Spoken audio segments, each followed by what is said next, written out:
হযরত হুসাইন রাদিয়াল্লাহু তাআলা আনহু আবার বললেন, আমি আল্লাহর নবীর নাতি, আমি চাই না কোনো যুদ্ধ হোক, আমি চাই না কোনো রণাঙ্গন, চাই না রক্তপাত, চাই না। আমাকে হয়তো ইয়াজিদের কাছে যাইতে দাও, অথবা মক্কায় ফিরে যেতে দাও, অথবা তোমরা পাশের কোন মুসলমান রাষ্ট্রে আমাকে পাঠায় দাও, যুদ্ধের কোনো প্রয়োজন নাই।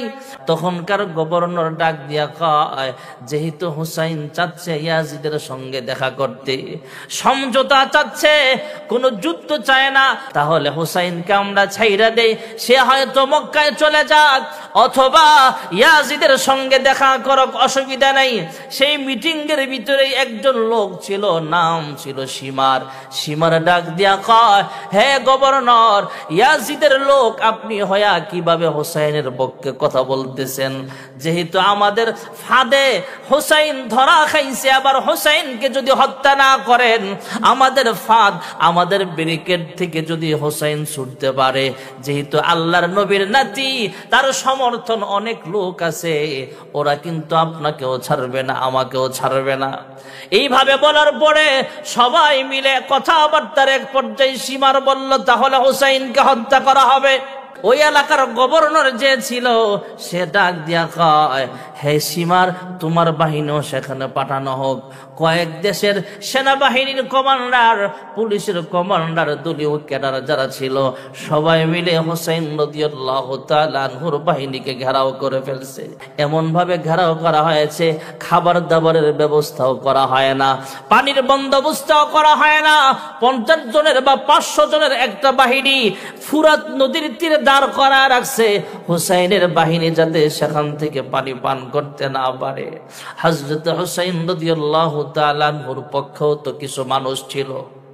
একজন মহিলা ডাক দিয়া কয়, তুমি আমার একমাত্র সন্তান। সেই মহিলার একটাই সন্তান, 17 দিন বা 19 দিন আগে সে বিবাহ করেছে মাত্র।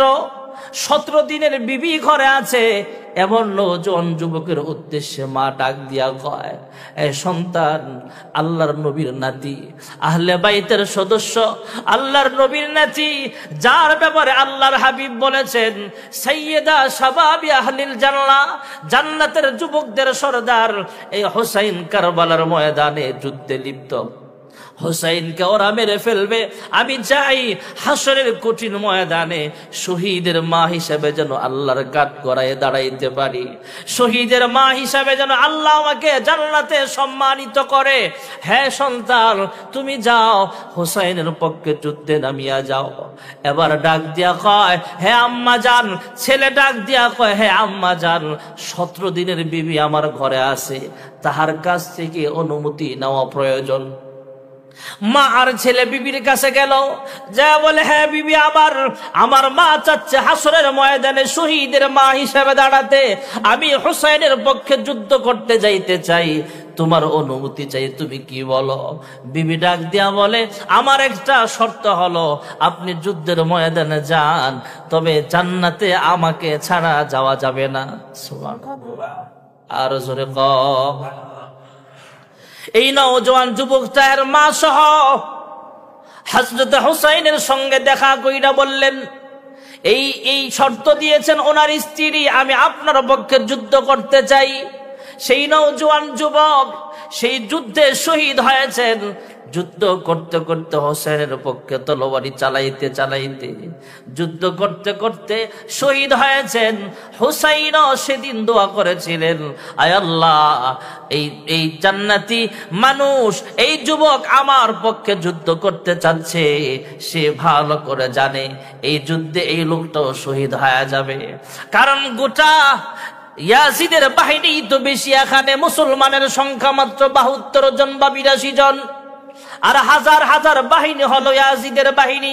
এদের অস্ত্র শস্ত্র সজ্জিত, এদের সামনে যুদ্ধ করা মানে মৃত্যুর দিকে ধাবিত হওয়া, মৃত্যুর কাতারে, মৃত্যুর শহীদের লিস্টিতে নাম লিপিবদ্ধ করা। আমি নাম লিখাইলাম। হযরত হুসাইন ডাক দিয়া কয়, আয় আল্লাহ, এর স্ত্রীর দোয়াটা আপনি কবুল করে নিয়েন। এর দোয়াটাও আল্লাহ এমন ভাবে কবুল করেছেন, এই শহীদের লাশ তাবুতে আনতেছে, এদিক দিয়ে দিয়ে সংবাদ চলে আসছে সেই যুবক শহীদের স্ত্রী ঘরের ভিতরে ইন্তেকাল হয়ে গেছে। যেরকম সুবহানাল্লাহ। এদিক দিয়ে জামাইও শহীদ হয়েছে, স্বামী যুদ্ধের ময়দানে শহীদ। আল্লাহ তাআলা আজরাইলকে হুকুম করে দিছে, আজরাইল তার বিবিটাকেও জান কবজ করে ফেলো, আমি আল্লাহ দুজনকে একসাথে জান্নাত দেব। সুবহানাল্লাহ বলেন। হযরত হুসাইনের আরো কিছু অলৌকিক ঘটনা সেখানে ঘটেছে ভাইয়ারা আমার। হাজার হাজার বাহিনী হুসাইন একাই যুদ্ধ করতেছিলেন ফুরাত নদীর তীরে।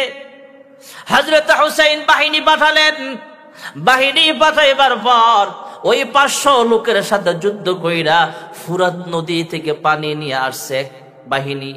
হুসাইনের বাহিনী পানি আনছে, এক পর্যায়ে পানিও শেষ হয়ে গেছে। সীমার আরো লোক মোতায়েন করলেন, যুদ্ধ চলতেছে। আস্তে আস্তে আস্তে আস্তে 10ই মুহররম চলে আসছে। ফজরের নামাজের সময় অনেকেই হুসাইনের পিছনে নামাজও পড়েছে, ওরা জানেও না কার বিরুদ্ধে যুদ্ধ করতে আসছে। ভাইয়েরা আমার, হযরত হুসাইন রাদিয়াল্লাহু তাআলা আনহু ওনার সন্তান বিবি বাচ্চাদেরকে নিয়ে সেখানে অবস্থান করতেছেন।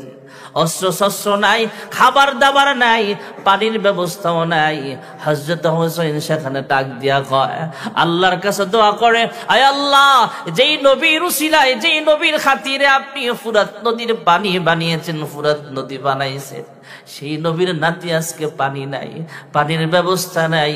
ওরা আমার জন্য পানিটাকেও বয়কট করেছে, বন্ধ করে দিয়েছে।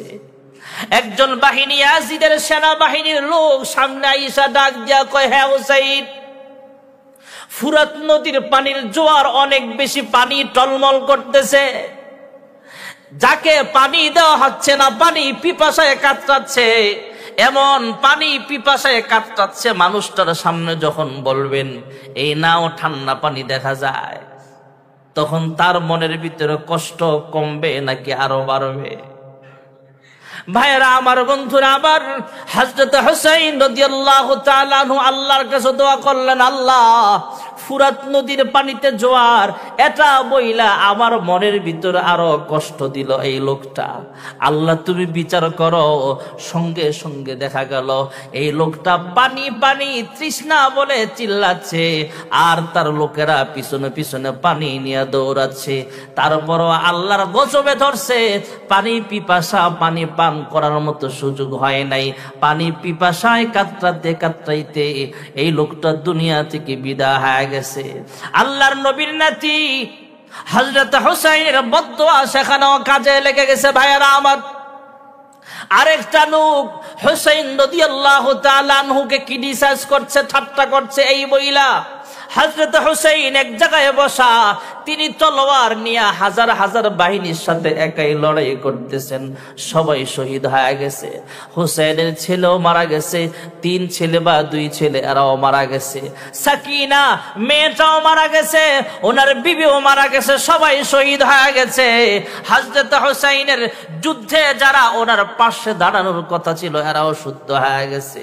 ওনার বাহিনী সবাই যুদ্ধে শহীদ হয়ে গেছে। যুদ্ধ আর কেউ নাই। হুসাইন একটা যুদ্ধের কৌশল খাটাইলেন, 3 দিকে আগুন লাগায় দিছে, সামনে থেকে একটা পথ খোলা রাখছে, একজন একজন আসবে আর হুসাইন তাকে জাহান্নামে পাঠায়া দিবে। যুদ্ধ চলতেছে, হুসাইন পিছনের 3 সাইডে আগুন লাগায় দিছে।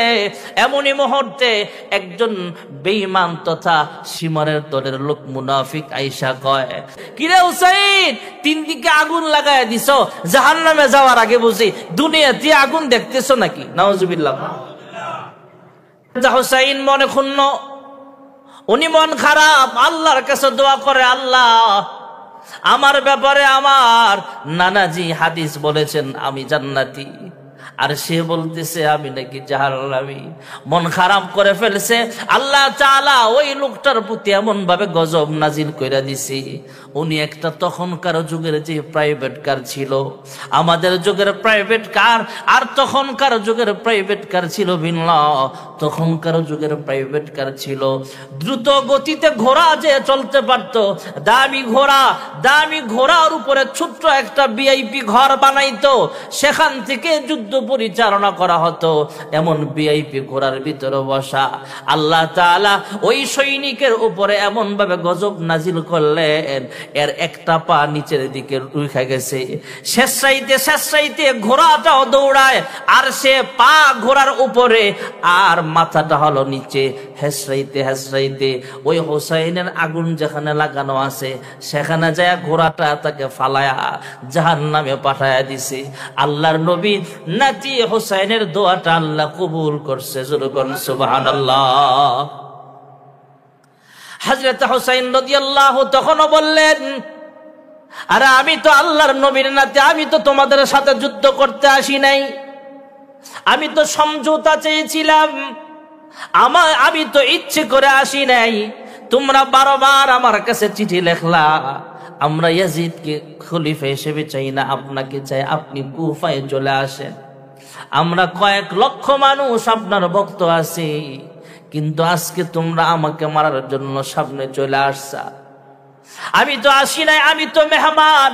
মুঝে কুফাওয়ালো, আমাকে হে কুফাওয়ালো মুসাফির না সমঝো, আমাকে মুসাফির মনে কইরো না।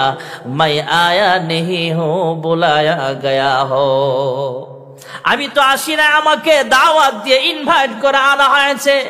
মেহমানের সাথে এমন আচরণ তোমরা কেন করতেছো? অনেক কথাবার্তা বলার পরও হোসাইনকে ইয়াজিদের বাহিনী ছাড় দেয় নাই। সীমার দেখতেছে এক পর্যায়ে যুদ্ধ চলতেছে, কোন ইয়াজিদের সেনাবাহিনী জানেই না কার বিরুদ্ধে যুদ্ধ করতেছে। যখন সামনে আসছে, লড়াই করতে করতে যখন হোসাইনের সামনে আসছে, হযরত হোসেন যুদ্ধ করতে করতে যখন ক্লান্ত হয়ে গেছে, খাবারের ব্যবস্থা নাই, পানির ব্যবস্থা নাই, একাই লড়াই করতে করতে যখন রক্তাক্ত হয়ে তিনি এখানে এক জায়গায় বসে গেছে, এমনই মুহূর্তে ওনার চতুর্পাশে ইয়াজিদের বাহিনী, সীমারের বাহিনী ঘেরাও করে ফেলছে। একজন ডাক দিয়া কয়, হ্যাঁ তুমি হোসেনকে হত্যা করো। সে ডাক দিয়া কয়, আমি মুসলমান, আর এটা হলো আল্লাহর নবীর নাতি, আমার তলোয়ার তার গর্দানে যেতে পারে না। সুবহানাল্লাহ বলেন। ন্যূনতম ঈমান তাদের ভিতরে ছিল। আরেকজন ডাক দিয়া কয়, আমি পারবো না, তুমি তলোয়ার চালাও। সেও ডাক দিয়া কয়, আমি যত বড় মুনাফিক হই, আমার আমল কম হতে পারে, আমার ঈমান দুর্বল হতে পারে, তবে আমি তলোয়ার চালাইতে পারবো না। আরেকজন ডাক দিয়া কয়, আমিও হোসাইনের গায়ে আঘাত করতে পারবো না। আরেকজনকে বলা হয়, তুমি তো কত মানুষ হত্যা করেছ, আসো, তোমাকে জল্লাদ বলে আমরা চিনি, হোসেনের গলায় ছুরি চালাও। আল্লাহর নবীর নাতির গলায় ছুরি চালাইবার ক্ষেত্রে সেও সামনে আইসা দেখে হোসেন সামনে বসা। সে হোসেনের চেহারার দিকে তাকায় ডাক দিয়া কয়, আমি নিজেই জানি না কার বিরুদ্ধে যুদ্ধ করতে আসলাম, সেনাবাহিনীর কমান্ডারের কথায় কমন মানতে যায় যুদ্ধে আসলাম। আরে তো আল্লাহর নবীর নাতি, সাইয়্যিদা শাবাবি আহলিল জান্নাহ, আমি পারবো না, আমি চাই না আমার হাতে হোসেন হত্যা হোক। সুবহানাল্লাহ। এবার সীমার সামনে আইসা কয়, তোরা সর, হোসেনকে ছাড় দেওয়া যাবে না। সীমার এবং সীমারের সাথে আরেকটা জল্লাদ ছিল, দুজন সামনে আইসা সবাইকে সাইড করায়া ওরা আইসা হোসেন রাদিয়াল্লাহু তাআলা আনহুর গলায় ছুরি চালায়া দিছে।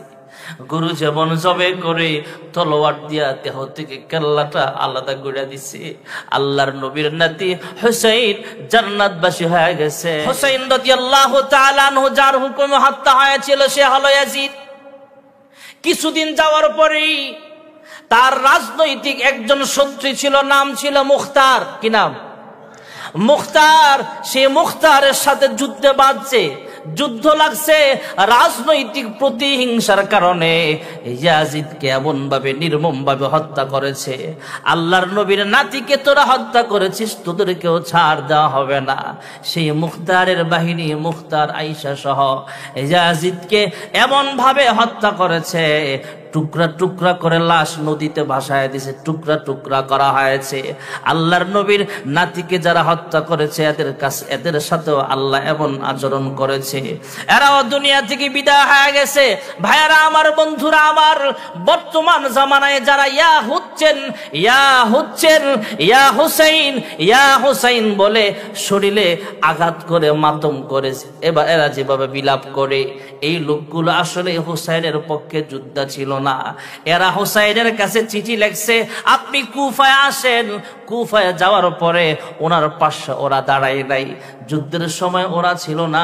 যখন খবর পাইছে হুসাইন হত্যা হয়েছে, ওরা পলায়ন করেছে। ওরা হুসাইনের পাশে দাঁড়ায় নাই। সেই মুনাফিকের গোষ্ঠীরা এখনো জিন্দা আছে। সেই গোষ্ঠীর লোকেরা যখন ইয়াজিদকে হত্যা করা হয়েছে, মুখতার যখন ইয়াজিদকে হত্যা করে টুকরা টুকরা করে ফেলেছে লাশ, ইয়াজিদের আর কোনো ক্ষমতা নাই, তখন ওরা মিছিল বের কইরা সামনে আসছে। মুসলমানদের কাছে তাদের গ্রহণযোগ্যতা বাড়াইবার জন্য এরা এবার মাতম করতেছে, ইয়া হুসাইন, ইয়া হুসাইন, ইয়া হুসাইন বইলা জিকির করতেছে, মিছিল করতেছে। মিছিল কইরা বুঝায় দেয় আসলে আমরা হুসাইনের দলের লোক। আসলেই কি ওরা হুসাইনের দলের লোক নাকি মুনাফিক?